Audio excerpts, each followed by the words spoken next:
Bueno. Gloria a Dios, gloria a Dios. Que Dios les bendiga, Dios les guarde. Soy el pastor Percy J. Riley. Espero que se pueda escuchar bien.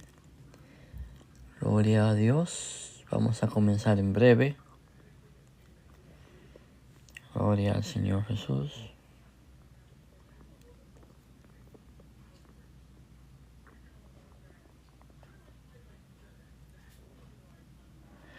Alabado sea Dios. Bueno, pues vamos a comenzar con la ayuda de Dios. Hoy seguimos con la parte final de la serie que hemos estado llevando sobre la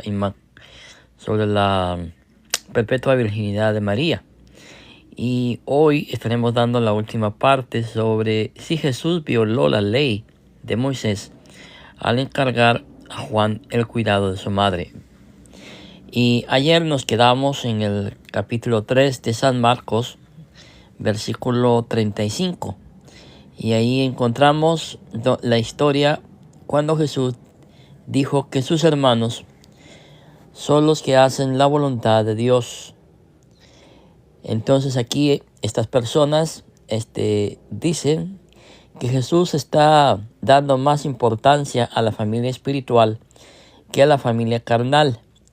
Y ayer estipulamos que un erudito protestante, Antonio Piñero, quien es agnóstico, liberal, él fue el que comenzó con esta estipulación diciendo que Jesús siempre le dio más prioridad a la familia espiritual que a la carnal, lo cual cuando lo analizamos bíblicamente no es espiritual que a la carnal, lo cual cuando lo analizamos bíblicamente nos damos mal. Es más, la Biblia dice, y lo dice bien claro, que el que no provee para su familia, y está hablando de la familia carnal, no de la espiritual, es peor que un inconverso. Entonces aquí, en este versículo bíblico que acabo de citar, dejamos en claro que a Dios le importa más la familia carnal y que nos pide que tengamos cuidado, que honremos y que amemos a nuestra familia carnal. Es verdad, no estamos diciendo que la familia espiritual, que los hermanos de la iglesia no sean importantes. Pero recordemos que al final del día, quienes van a estar a nuestro lado siempre va a ser nuestra familia. Y Jesús, al decir que sus hermanos y su madre son los que hacen la voluntad de Dios, de ninguna manera, está menospreciando a la Virgen María o está menospreciando a su familia carnal. Ahí Jesús simplemente está haciendo una comparación, con el testimonio de su madre, de la Virgen María, ya que María hizo la voluntad del Padre, honró, obedeció y se sometió a la voluntad de Dios. Entonces estas personas que dicen que Jesús dio más importancia a la familia espiritual están totalmente equivocados, no conocen la Escritura, no conocen la cultura judía de aquel tiempo y honestamente lo hacen y lo dicen basados en su prejuicio hacia la Iglesia Católica. Por esto puedo decir nuevamente que Jesús no está dando más importancia a la familia espiritual. Y la razón por la cual es porque si decimos que Jesús da más importancia a la familia espiritual y Jesús está motivando que nos olvidemos de nuestra familia espiritual, de nuestra familia carnal, está yendo en contra de la palabra de Dios misma y está violando el cuarto mandamiento. ¿Por qué digo que es totalmente antibíblico? Bueno, ya lo he repetido 2 veces, pero lo repito una tercera vez, porque esto está sacando de contexto lo que realmente Jesús dio a entender. Porque si usamos este contexto que usan los evangélicos para decir que Jesús dio más importancia a la familia carnal, a la familia espiritual que a la espiritual, estos evangélicos están dando a entender que Jesús está menospreciando a su propia familia. Y esto es totalmente falso. Entonces, esto no puede estar más fuera de contexto bíblicamente hablando.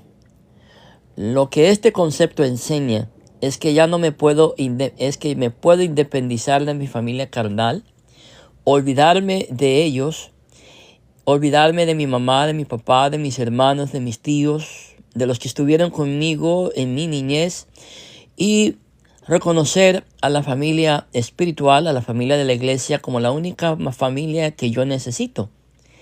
Pero lo que estas personas no se dan cuenta es que algún día esos mismos hermanos de la iglesia lo van a traicionar, le van a dar la espalda, lo van a menospreciar.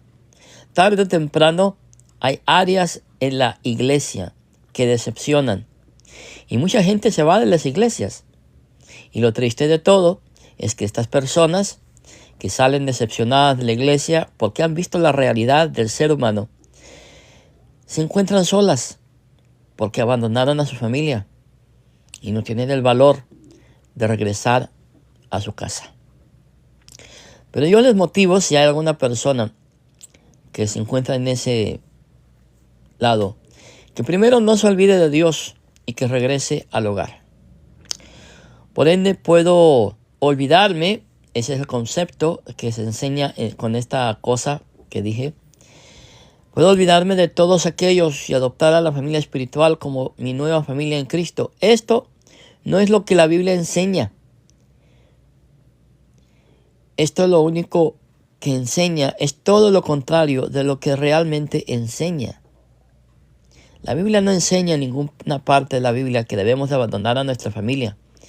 Tampoco enseña que Jesús enseñó que la familia espiritual es más importante. Como lo dije hace un momento, este teólogo liberal llamado Antonio Piñero, aparte que es un agnóstico, fue el que enseñó esta abominación. Entonces, mis estimados hermanos, debemos de tener cuidado con lo que se está enseñando y con lo que estamos aprendiendo hoy en día. Lamentablemente, los evangélicos hoy en día nada más se guían por sus prejuicios y su odio a la Iglesia Católica. Y todo lo que huela, se vea y sea parte del catolicismo es para ellos algo malo, algo diabólico, algo que honestamente debe ser rechazado con todas las fuerzas del alma. Y por esta razón muchos evangélicos, si nos damos cuenta en las redes sociales, no hacen más que hablar mal de la Iglesia Católica. Y lo curioso es que cuando un evangélico habla de la Iglesia Católica, lo hace basado en su prejuicio, en su odio. Y cuando dice que la Iglesia Católica enseña algo que está en contra de la Biblia, lo hace basado no en lo que realmente la Iglesia enseña, sino en lo que ellos piensan que es lo que la Iglesia está enseñando. Y esto puede ser muy diferente de lo que la Iglesia realmente enseña. Como por ejemplo, muchos evangélicos proclaman a los cuatro vientos que la Iglesia Católica enseña que María salva. Eso es totalmente falso. La enseñanza de la Iglesia Católica no enseña eso. La Iglesia Católica enseña que el único que salva es Jesucristo. Aquí en este live hay católicos y me pueden corregir si estoy diciendo algo indebido. Pero hasta el más ignorante de todos los católicos, el que nunca va a la iglesia, a las misas, el que nada más se aparece cuando hay un convivio en la parroquia o cuando es una fiesta patronal, ese tipo de católico sabe perfectamente que quien salva es Jesucristo y no la Virgen María. Ahora, que Dios haya utilizado a María y la haya elegido como la madre de su Hijo, es muy diferente a decir que María salva. Entonces podemos ver aquí, en este pequeño ejemplo, que los evangélicos, muchos evangélicos, por no decir todos, utilizan el prejuicio en contra de todo aquello que es católico. Por esto estos no pueden aceptar que María haya permanecido virgen para toda su vida. María permaneció virgen. María fue virgen antes, durante y después de su embarazo. Y lo que estoy diciendo yo, mis estimados hermanos, no es algo ajeno a la Reforma. De ninguna manera. Los padres de la Reforma creyeron en la perpetua virginidad de María. Así que no estoy saliéndome de la Reforma, no estoy saliéndome del protestantismo histórico, sino al contrario. Porque soy un protestante histórico, puedo hablar de lo que estoy diciendo. Tengo bases bíblicas, tengo bases históricas y debido a esto tengo la autoridad para hacerlo. Pero hay evangélicos que al escuchar que María permaneció siempre virgen se burlan y dicen eso es falso, porque ¿para qué quería José a su mujer? Bueno, debemos de recordar que en aquel tiempo la gente pensaba diferente a lo que piensan hoy los evangélicos en pleno siglo XXI. En aquel tiempo estamos viendo que la Biblia fue escrita para un público oriental, con una mentalidad oriental del primer siglo. Entonces, no creemos de ninguna manera, hermanos amados, que los evangélicos tengan razón, porque muchos evangélicos no conocen la historia, no conocen la Biblia, no conocen la cultura judía del primer siglo.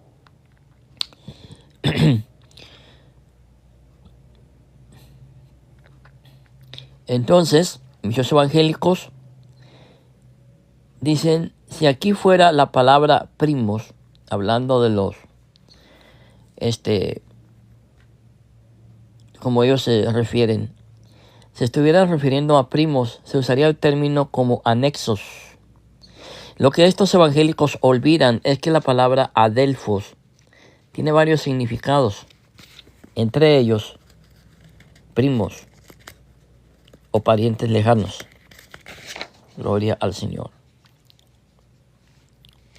Por esto, mis hermanos amados, es importante que aparte de la Biblia, nosotros leamos libros dentro de la cultura hebrea del primer siglo. Les voy a recomendar 2 libros que son muy buenos sobre la cultura hebrea del primer siglo. Uno es del autor Ralph Cover y el otro es de Frederick White. Ya en estos libros explica que el concepto de familia que está allí en el Nuevo Testamento es totalmente diferente al concepto de familia que tenemos hoy. En el Nuevo Testamento el contexto de familia es una familia extendida, no una familia nuclear. ¿A qué me refiero por familia extendida? Me refiero a una familia en la cual están los hermanos, la familia principal que es papá, mamá, hijos, y después le siguen los parientes de la familia, o sea, los tíos, los primos, aún los hermanastros, y todo tipo de familiares hasta la tercera generación. Esa es una familia extendida dentro del judaísmo del primer siglo. Por esto es que cuando hablamos de hermanos de Jesús, podemos estar hablando de primos, sobrinos, tíos, porque en aquel tiempo a todo familiar se le llamaba hermanos. Y hay pruebas bíblicas. El problema es que los evangélicos, vuelvo a repetirlo, por su prejuicio, solamente quieren ver aquello que les conviene y aquello que pueda justificar su prejuicio hacia la Iglesia católica. Por esto, los libros de cultura hebrea del primer siglo de Ralph Cover o de Frederick White, podemos encontrar que en aquel tiempo las familias no eran como las familias de hoy, que son familias nucleares, padre, madre e hijos. En aquel tiempo las familias estaban compuestas por la familia principal, padre, esposa e hijos, hermanos, tíos, y todos usualmente vivían en la misma casa. O también habían familiares y familias lejanas que tenían parientes en otros lados. Este es el caso de Jesús. Las familias del primer siglo estaban divididas en clanes, no como el día de hoy. Al jefe de familia, se le llamaba jeque. ¿Qué es un jeque? El jeque era el líder del clan. Por ejemplo, el padre, la madre, la abuela, el abuelo, la hija, el hijo, tío, primo, yerno, primo segundo de grado y primo de tercer grado. Todo este conjunto es lo que contenía o lo que formaba lo que conocemos como familia extendida. Todo este conjunto está bajo el contexto del Nuevo Testamento en lo que se llama familia extendida, como ya lo dije. Si nos fijamos en esto, es por esta razón que cuando leemos el pasaje bíblico simplemente se interpreta el texto de este pasaje. Y lamentablemente muchos evangélicos citan los versículos bíblicos, pero fuera del contexto cultural del pasaje bíblico. Y es ahí donde los evangélicos fallan, porque citan versículos bíblicos que si no citamos el contexto cultural de ese pasaje, entonces sacamos todo fuera de contexto. Y lamentablemente hay mucho evangélico, por no decir todos, que al no estudiar la palabra de Dios dentro de su contexto, sacan todo fuera de contexto. Y al sacar fuera todo de contexto, hacen puros pretextos. Así que cuando personas leen la Biblia, están leyendo la Biblia fuera del contexto cultural en el cual se escribieron los pasajes bíblicos. Estas personas leen la Biblia con una mentalidad occidental. ¿Se acuerdan lo que les dije? Y ese es el problema. Que leen la Biblia con una mentalidad occidental. No con una mentalidad, ni con un pensamiento, ni con unos ojos orientales. Si leyeran la Biblia dentro del contexto en el cual fue escrita, y no el contexto occidental, podrían entender lo que realmente se está hablando en ese versículo. Si no los leen con una mentalidad occidental, por lo tanto no conocen la cultura de los judíos del primer siglo. Aparte, otro dato, cuando buscamos en Mateo 13:55, donde dice, no se llama a su madre María y sus hermanos Jacobo, José, Simón y Judas. Cuando buscamos los padres de cada una de estas personas, Jacobo, José, Simón y Judas, ninguno tiene, fíjese lo que voy a decir, ninguno tiene como padre ni a José ni a María. Ya exacto, y algunos indoctos van más allá y creen que por el ejemplo aquel Judas que sale en este pasaje bíblico es el Judas que escribió la carta de Judas Tadeo y la de Santiago también. Y estos creen que estos dos que escribieron la carta de Judas y la carta de Santiago son los hermanos del Señor. Pero resulta que cuando comenzamos la carta de estas personas, de las dos cartas, Ninguno se presenta como el hermano de Jesús, ninguno en la carta de Judas, ni en la carta de Santiago. Así que, por lo tanto, esto sacó, y José, Simón y Judas y Santiago, que están aquí, están fuera de la familia biológica de Jesús. Este pasaje solamente demuestra que son los discípulos de Jesús. ¿Sí? Otra cosa que debemos de recordar es que estos nombres que acabamos de decir eran bastante repetitivos. ¿Sí? Gloria a Dios. Permítanme un momento.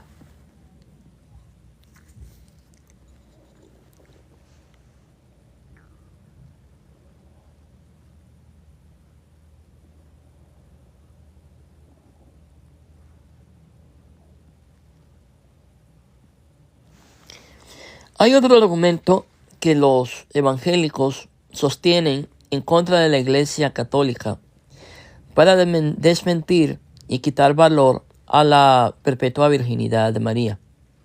Muchos evangélicos sostienen que este dogma, esta enseñanza, fue un invento de la Iglesia Católica. Es decir, que María no tuvo más hijos.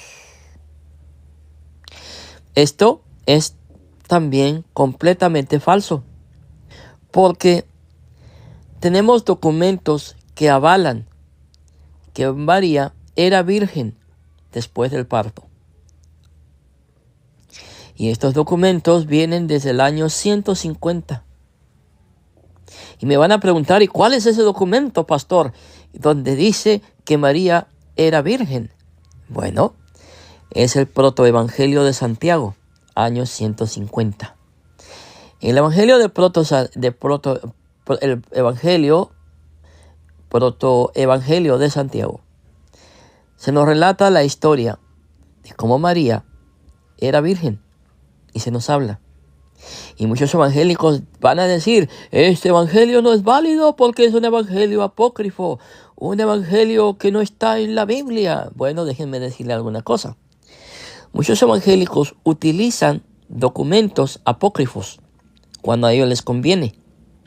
Pero cuando a ellos no les conviene, entonces rechazan cualquier presentación, cualquier argumento que apoye estos documentos como válidos para demostrar que María sí era virgen después del parto.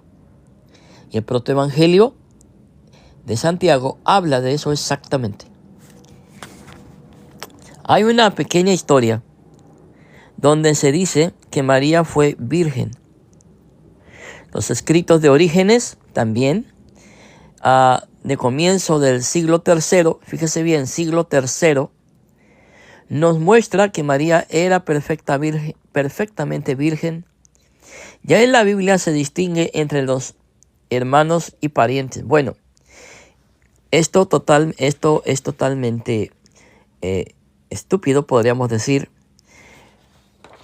porque no encuentro otra palabra para poder decir que realmente es una lástima cómo estas personas tuercen las escrituras. Bueno, parece que quería terminar hoy el estudio, pero parece que no voy a poder. Que María, ok. También podemos presentar la patrística. Padres que creían que María no tuvo hijos. Yo sé que hay evangélicos que dicen que hay padres de la iglesia que apoyaban que María sí tuvo hijos. Es sumamente curioso cómo los evangélicos pueden despreciar a la iglesia católica, pueden despreciar la patrística, pueden despreciar documentos de los padres de la iglesia y decir que esos no son válidos porque ellos son solo la escritura. Pero cuando les conviene,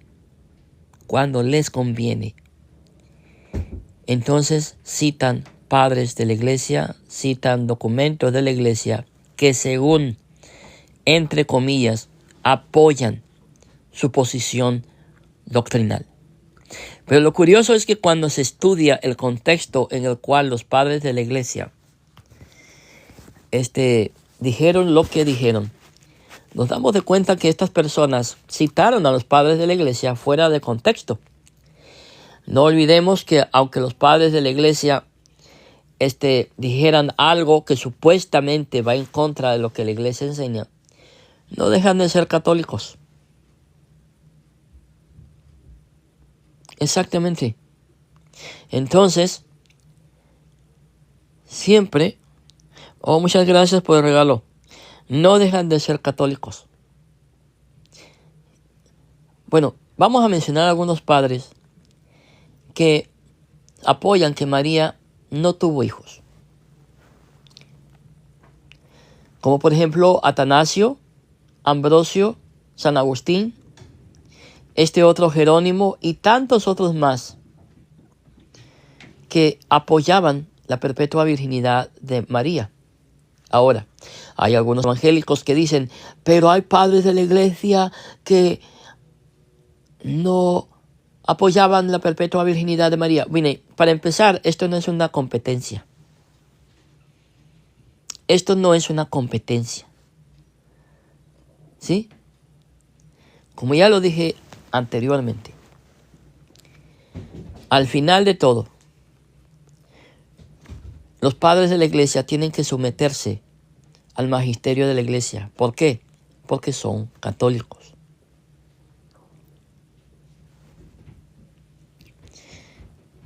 Entonces, como ya lo dije, esto no es una competencia que los que creían en María, que fue siempre virgen, son mucho más que los que supuestamente dijeron que no era virgen. Vuelvo a repetirlo.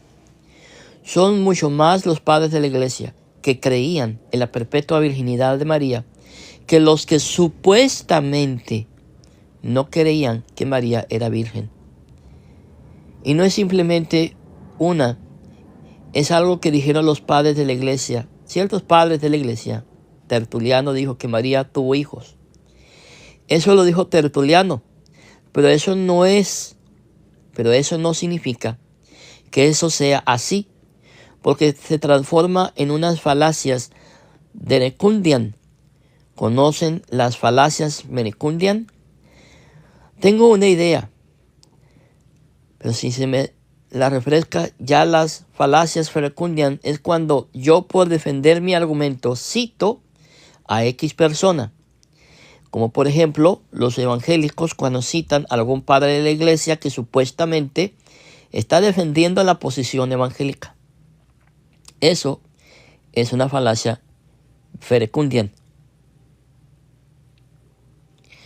Entonces podemos ver, hermanos amados, que honestamente los argumentos que apoyan que María tuvo hijos se desmoronan. Yo sé que esto no les va a caer bien a muchos evangélicos, pero como ya lo dije,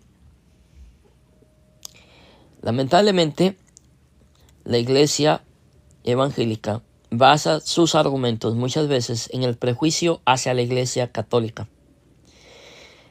Ahí tenemos el ejemplo de la palabra Theotokos.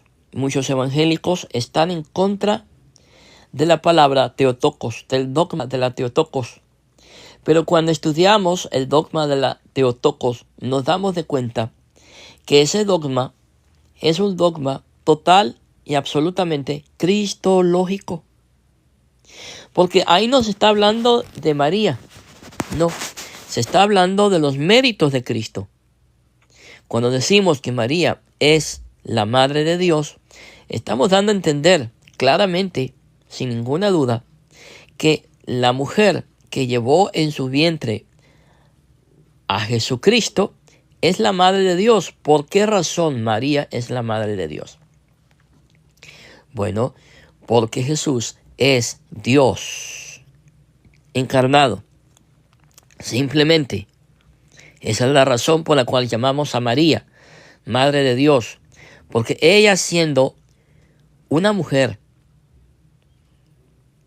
Dios la designó, Dios la predestinó, Yo sé que la palabra predestinar le cae mal a los arminianos, pues la repito 3 veces más. Dios predestinó a la Virgen María desde antes de la fundación del mundo para que llevara en su vientre al Hijo de Dios, la segunda persona de la eternidad. Les guste a los pentecostales o no les guste, pregúntenme si me importa. Claramente que no. Pero bueno. Ay, Señor. Por esto podemos citar otro ejemplo, el bautismo de infantes. El bautismo de infantes, dicen los evangélicos, no es válido en la Biblia. Bueno, demuéstrenme un versículo bíblico donde diga que el bautismo de infantes no es válido. Jesús no prohibió bautizar a niños. Jesús no prohibió bautizar infantes. Nunca lo prohibió. Y esta es otra razón por las cuales los evangélicos necesitan estudiar la cultura hebrea del primer siglo. ¿Se acuerdan que les dije yo que las familias estaban divididas en clanes? Cuando un jefe de familia se convertía a Cristo y ese jefe se iba a bautizar, hermanos amados, adivinen qué pasaba con toda la familia. Toda la familia se bautizaba y entraban niños, entraban abuelitos, entraban hasta, y es una exageración la que voy a usar. Cuando el padre de familia, el jeque, el jefe, el dueño, el patrón se bautizaba, toda la familia se bautizaba. Hasta el gato se tenía que bautizar porque era el jefe que lo estaba haciendo. La familia de aquel tiempo no es como las familias de hoy, que los hijos pueden cuestionar al padre, no. O que la esposa puede cuestionar al esposo. Porque hoy día las esposas cuestionan al esposo. Digan amén. En aquel tiempo, las esposas no cuestionaban al esposo. No lo manipulaban. La palabra del esposo, la palabra del jeque de familia, la familia estaba sometida a la voluntad del jefe de familia. Así que cuando el jefe de familia se bautizaba, toda la familia tenía que bautizarse. Y eso incluía menores de edad. Había un bautismo que era familiar y había otro tipo de bautismo que era individual. Y ese es el problema con los evangélicos, que no conocen la cultura hebrea del primer siglo. ¿Sí? Entonces, vamos a seguir o le detenemos acá. ¿Cuánto tiempo llevo ya? A ver. Quiero ver.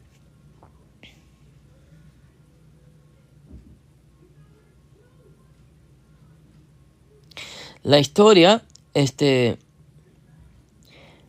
la doctrina es histórica. La doctrina de la perpetua virginidad de María es histórica. La iglesia la viene enseñando desde muchos siglos atrás. Hay muchos evangélicos que dicen, bueno, aquí me voy a quedar ya honestamente, aquí me voy a quedar. Solo digo esto y le continuamos más tarde. Yo creía que íbamos a terminar hoy, pero me parece que no.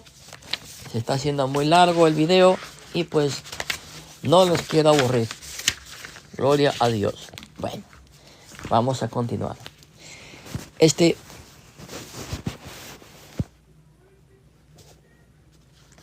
Honestamente quiero ver. Vamos a ver. Bueno, le vamos a dejar acá con la ayuda de Dios. Y con esto termino. La historia, o sea, la doctrina, el dogma de la perpetua virginidad de María, es un dogma, una enseñanza que ha sido creída por la iglesia. Una vez, hace como 2 semanas, hice yo una publicación basada en un comentario que hizo un estimado amigo católico. Y él decía, o él preguntaba, ¿por qué la iglesia primitiva, y los apóstoles y Jesús mismo no enseñaron sobre la perpetua virginidad de María. Y yo copié este comentario y hice una publicación diciendo: muchos evangélicos dicen o preguntan por qué razón los discípulos y la iglesia primitiva nunca enseñaron sobre la perpetua virginidad de María.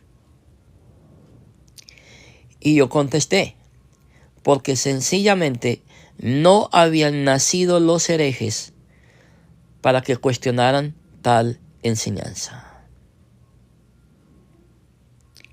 La iglesia primitiva, los discípulos amaban a María,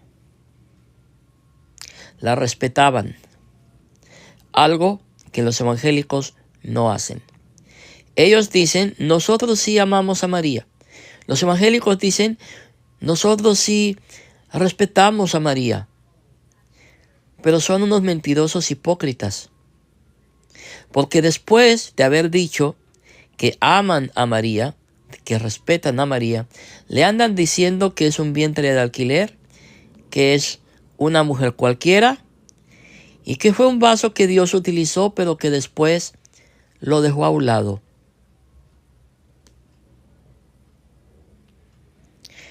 ¿Eso es amor? ¿Dónde quedó el amor que decían los evangélicos tenerle a María? ¿Sabe dónde quedó? En el aire. Es como el hombre que le dice a su esposa: te amo con todo mi corazón, eres la única mujer de mi vida, pero cuando sale de su casa está enamorando a otras mujeres. Son puras palabras. Bueno, mis hermanos, pues yo hasta aquí me quedo, si Dios lo permite. Más tarde o mañana, si Dios así lo desea, vamos a continuar con este estudio. Con la ayuda de Dios. Bueno, pues me despido. Quedamos en la paz de Dios. Le doy gracias a todos los que estuvieron comentando. Y recordemos que hoy es Viernes Santo.